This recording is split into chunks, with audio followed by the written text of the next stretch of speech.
বন্ধুরা, আমি এই যে দেখছি জবা গাছটা, এই জবা গাছটা শিকড়ের জন্য কিনা জানি না, কিংবা কোনো আঘাত পেয়েছিল কিনা জানি না, টবটা ভেঙে গেছে। টবটাকে এবং আমার মনে হয় শিকড়ের জন্য হতে পারে, কারণ শিকড়ের যেখানে চাপটা রয়েছে এই জায়গাটায় চাপ রয়েছে, এই টবটা ভেঙে দিয়েছে। যাই হোক, আবার ওকে রিপ্লেস করতেই হবে। আর সেই সঙ্গে ভালোই হলো, এখন যেহেতু ফুল বা কুঁড়ি আসেনি, গাছটা একটু লম্বাটে হয়ে গেছে, মানে আমি একে রিপোর্ট করব। এই যে দেখছি টবটা, এই যে এটা 10 ইঞ্চির টব, 10 ইঞ্চির টবে এটা ছিল 8 ইঞ্চির টব। তো এটা 10 ইঞ্চি থেকে প্রতিস্থাপিত করব। তো এবার আমি জাস্ট দেখিয়ে নিই, গাছটাকে তুলে নিই আগে। আমি বিশেষ করে বর্ষাকাল, তো এমনিতেই আমি কোনো শিকড় কাটবো না, শিকড় কাটার কোনো প্রয়োজন নেই। আমি এখানটাতেই তুলছি, একে জাস্ট একটু ঠুকে দিই, তাহলে হয়ে যাবে, ছেড়ে যাবে সাইডগুলো।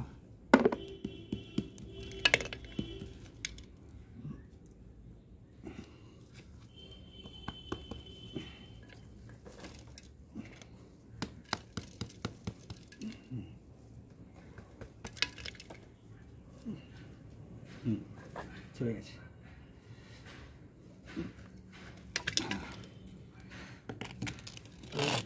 এই অবস্থায় আছে আর কি। এই অবস্থায় এই মাটিটাকে আমি ফেলে দেবো। তো কিছু মাটি আমি ছাড়িয়ে দেবো, জাস্ট এই যে এই মাটিগুলো একটু আমি ছাড়িয়ে দেবো, যতটা ইয়ে হয়। আর নিচের শিকড় কাটলেও অসুবিধা কিছু নেই, নিচের শিকড় যদি কেটেও যায় অসুবিধার কিছু নেই, নিচের শিকড়ের কোনো ইয়ে নেই। জাস্ট বর্ষাকাল, শিকড়টা খুব দ্রুতভাবে ইয়ে নেবে। তো আমি একটু জাস্ট একে যখন পটিং করবোই, রিপোর্টিং করতে গেলে আমাকে জাস্ট একটু সাজিয়ে গুছিয়ে নিতে হবে গাছটাকে। হ্যাঁ, নিচের যে এইগুলো রয়েছে এটাও ছাড়িয়ে দিলাম, জাস্ট এরকমভাবে। হ্যাঁ, জলে ধুয়ে নিই।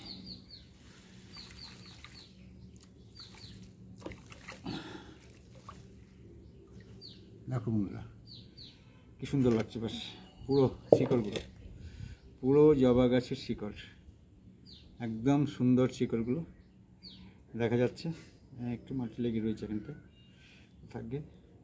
তো এবার এই শিকড়গুলো যদি আমি কেটেও দিই কোনো যায় আসে না, কারণ আমি চাইছি না কাটতে। তো মানে এইভাবে একে কিন্তু প্রতিস্থাপিত করব। শিকড় আমি কাটিনি, সুতরাং গাছটাকে সাইডে রাখি, আমি গাছ টবটা তৈরি করি। টবটাকে মাটিটাকে লাগাই। দেখো এখানে একটা ছিদ্র আছে, ছিদ্রের জন্য জানো তোমরা সবাই যে ছিদ্র থাকলে সেখানটা ঢাকা দিতে হয়, এবং আমি ঢাকা দেওয়ার জন্য সবসময় এই নাইলন যে নেট, এটা হার্ডওয়্যারের দোকানে পাবে, এই নাইলন নেট আমি কিন্তু মোটামুটি একটা চৌকো মতো করে নিলাম, কেটে নিলাম এইটুকু। দেখো এটা লাগিয়ে দিচ্ছে, এই যে হোলটা রয়েছে, এই যে হোল রয়েছে যেটা দেখতে পাচ্ছ, ওই যে হোলটা, এই যে তলাতে ওই হোলটাই কিন্তু আমি এটা দিয়ে দেবো। এই হোলটা দিয়ে দিলাম, যাতে হোলটা দিলে কী হবে, হোলটাই দেওয়ার সঙ্গে সঙ্গেও কিন্তু আর নড়বে না বা সরবে না। আর সবচেয়ে বড় ব্যাপার, যেহেতু নাইলন নেট খোলামকুচি নয়, সেই জন্য যেটা সুবিধা, ও কিন্তু ছাঁকনির কাজ করবে, কোনো রকম মানে মাটি বা সার এগুলোকে সরে যেতে দেবে না। তো বন্ধুরা, এবার আমি দেখাই তোমাদের মাটিটা তৈরি কীভাবে করব। দেখো, এটা হচ্ছে গার্ডেন সয়েল, এটা হচ্ছে গার্ডেন সয়েল। আমি একটু উঁচু করে দেখাই, তাহলে দেখতে পাবে না তোমরা। এইটা হচ্ছে গার্ডেন সয়েল, কতটা নিয়েছি, এটা গার্ডেন সয়েল। আর এটা যে পাতা পচা সার, এই পাতা পচা সার আমি কোথায় পেলাম, না, পাতা পচা সার তোমার বাড়িতেই তৈরি করতে পারো, কিন্তু সেটা তোমরা করো না, জানো না।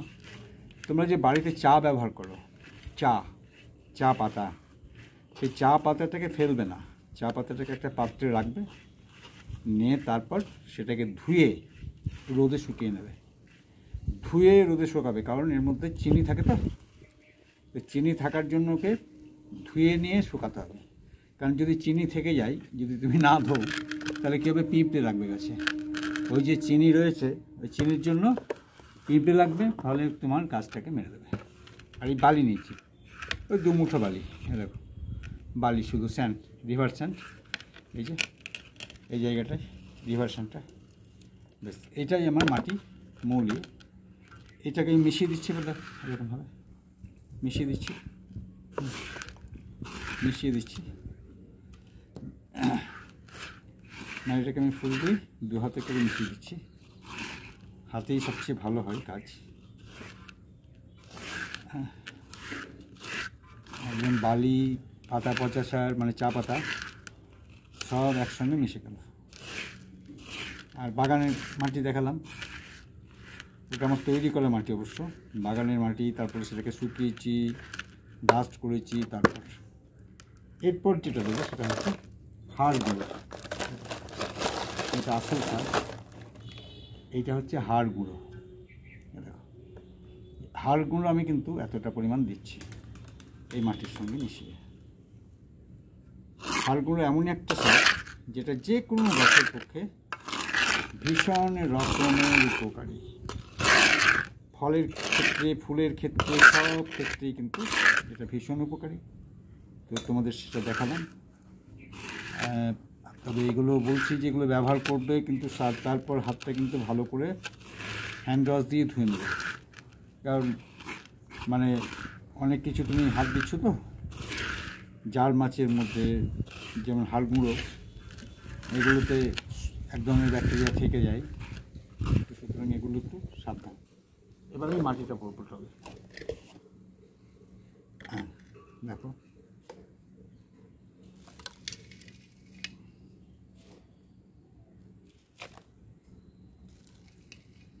এখন কিন্তু ভরপুর বর্ষা। গতকাল যা বৃষ্টি হয়েছে, আমার মনে হয় এবছরের সেরা বৃষ্টি হয়েছে গতকাল। প্রায় 3 ঘন্টা ধরে বৃষ্টি, মুষলধারায়। বীরভূমের ক্ষেত্রে আমি বলছি, বিশেষ করে বীরভূম, দুবরাজপুর এবং বক্রেশ্বর থার্মাল পাওয়ারের এই পোর্শনটায় প্রচণ্ড বৃষ্টি হয়েছে। এবার আমি কিন্তু গাছটা বসাবো এর উপরে, দেখো একদম সরাসরি আমি কিন্তু বসিয়ে দিচ্ছি এরকমভাবে। হ্যাঁ, এরপর আমি আস্তে আস্তে মাটি দেবো। হ্যাঁ, একটাতে আমি ধরে আছি, কারণ এটা ডিসপ্লেস হবে না। এবার আমার তৈরি করা মাটি তোমাদের সামনেই তৈরি করলাম, সেই মাটিটাই আমি দিচ্ছি, যাতে গাছটা না নড়ে যায়, না সরে যায়।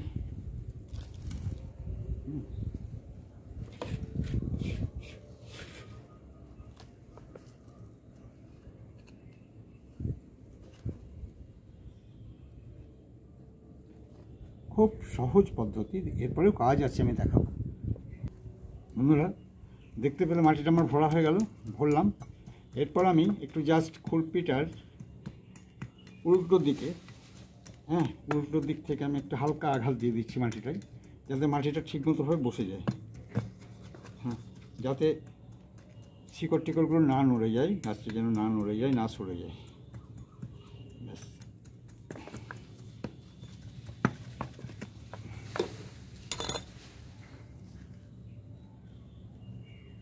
এটা হলো।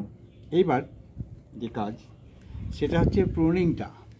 প্রুনিংটা কী করে করবো, দেখো কতটা করব, হ্যাঁ কীভাবে করব, কোন কোন ডাল আমি প্রুনিং করব। দেখো এই যে ডালটা, এই প্রুনিং না করলে মানে ঝাড় হবে না গাছটা। এইখানটায় কেটে দিলাম, এইখানটায় দেখো এই ডালটার এই জায়গাটা কাটলাম। এবার দেখো এটা কাটলাম, এটা এই ডালটাকে কাটতে হবে, এবার বড় ডালটা। এটাকেও কিন্তু আমি এত বড় রাখবো না, এটাকেও কেটে দিচ্ছি। এটা কি থাক, এখানে কাটি। ছোটো কুশি যেগুলো বেরিয়েছে আমি ওগুলোকে রাখবো না, কারণ ওগুলো রাখার দরকার নেই। এই ধরনের কুশিগুলো, এই ছোটো ছোটো ডালগুলো আমি কিন্তু কেটে দিচ্ছি। এটাকেও কেটে দিলাম। এটাকে আমি ঝাঁকড়া গাছ করতে চাইছি, ঝাঁকড়া, ঝাঁক হয়ে হোক। এটাকেও কাটবো এই জায়গা থেকে, এটাকেও এই জায়গা থেকে, এগুলো পাতাগুলো কেটে দেবো যাতে গাছটা সুন্দরভাবে গ্রোথ নিতে পারে। কারণ যে সার মাটি ওকে দেওয়া হয়েছে ও দারুণভাবে কিন্তু বারবার চেষ্টা করবে এবং সবুজ হয়ে যাবে গাছটা একদম ঝাঁক হয়ে। এর পরের যেটা কাজ, সেটা হচ্ছে আমি তো কাটলাম, এবার কাটার পরে নিয়ম হচ্ছে যে যা ডালগুলো আমি কাটলাম, বর্ষা হোক গ্রীষ্ম হোক, সবসময় কিন্তু ফ্যাঙ্গাসাইড দিতেই হবে। ফ্যাঙ্গাসাইড তোমাকে দিতেই হবে। কেন না, ফ্যাঙ্গাসাইডটা এমন জিনিস যে তুমি যদি না দাও তাহলে, এখন বর্ষাকাল, এখন প্রচুর পরিমাণে ব্যাকটেরিয়া ঘুরছে ফিরছে, এরা কিন্তু তোমার গাছের ক্ষতি করে দেবে। যার জন্য আমি কি করব, এবার এটা ফ্যাঙ্গাসাইড আমি অলরেডি এটাকে ভিজিয়ে নিয়েছি এবং এই প্রত্যেকটি ডাল আমি দিয়ে দেবো। এবার দেখো, দেখতে পাচ্ছ, দেখো, হ্যাঁ, এই ডালগুলো দিয়ে দিচ্ছি যেখানে যেখানে কেটেছি। এই ডালগুলোর প্রত্যেকটি জায়গায় দেখো সবুজ রঙের, মানে স্কাই গ্রিন আর কি, সবুজ ঠিক বলবো না, স্কাই গ্রিন। দেখো এটাতে আমি লাগিয়ে নিয়েছি ব্রাশটাই। একবার লাগিয়ে নিলাম অনেকটাই হবে, সব অনেকগুলো তো দেওয়া যাবে, সেই জন্য। হ্যাঁ, এটা হচ্ছে মরা ডাল। আচ্ছা, যেখানে যেখানে আমি কেটেছি কিন্তু সেখানে আমি দিয়ে দিচ্ছি। দেখো, হ্যাঁ, এখানে কেটেছি, এই ডালটা কেটেছিলাম, এখানেও লাগিয়ে দিচ্ছি, এখানে কেটেছিলাম, সমস্ত জায়গাগুলো আমি কিন্তু দিয়ে দিচ্ছি যেখানে যেখানে আমি কেটেছি। কারণ এই বর্ষাকালে একটু গ্যাংগ্রিন হওয়ার সম্ভাবনা খুব বেশি থাকে, যদিও জবা গাছ, আর যেভাবে সার মাটিকে দেওয়া হয়েছে, হ্যাঁ, এবং খাবার আর কি, তাতে ওকে যে ব্যাকটেরিয়া ক্ষতি করতে করতেও কিন্তু বেড়ে উঠবে। তো সুতরাং সেভাবে আমি কিন্তু প্রিপারেশনটা নিয়েছি। দেখো, মোটামুটিভাবে প্রায় সব জায়গায়, যে জায়গায় আমি কেটেছি ডাল, সেই জায়গাগুলোতে আমার ফ্যাঙ্গাসাইড দিয়ে রাখলো। ব্যাস, ফ্যাঙ্গাসাইড কিন্তু তীব্র বিষ, বলে দিই, তীব্র বিষ, এবং কোনোভাবেই বাচ্চাদের কাছের থেকে দূরে রাখবে, বাচ্চারা যেন নাগালের মধ্যে না পায় আর কি। এবার কি হলো, এবার আমি জল দিয়ে দেবো। দাঁড়া, ব্রাশটাকে একটু ধুয়ে নিই, ব্রাশটাতে তখন ফ্যাঙ্গাসাইড লেগে আছে। হ্যাঁ, এবার আমি জল দিয়ে দিচ্ছি। এবার দেখো, জল দিয়ে দিচ্ছি, শেষ কাজ আমার এটা এই গাছের, আর কোনো কাজ নেই। এবার গাছটাকে আমি দিন পাঁচেক আমি ছায়ায় রাখবো, শেডের নিচে আর কি, শেডের নিচে দিন পাঁচেক রেখে তারপর আমি কিন্তু ওকে ফুললেই, বর্ষাকাল সানলাইটে দিয়ে দেবো, কিচ্ছু হবে না। জলটা দেখবো মাঝে মধ্যে,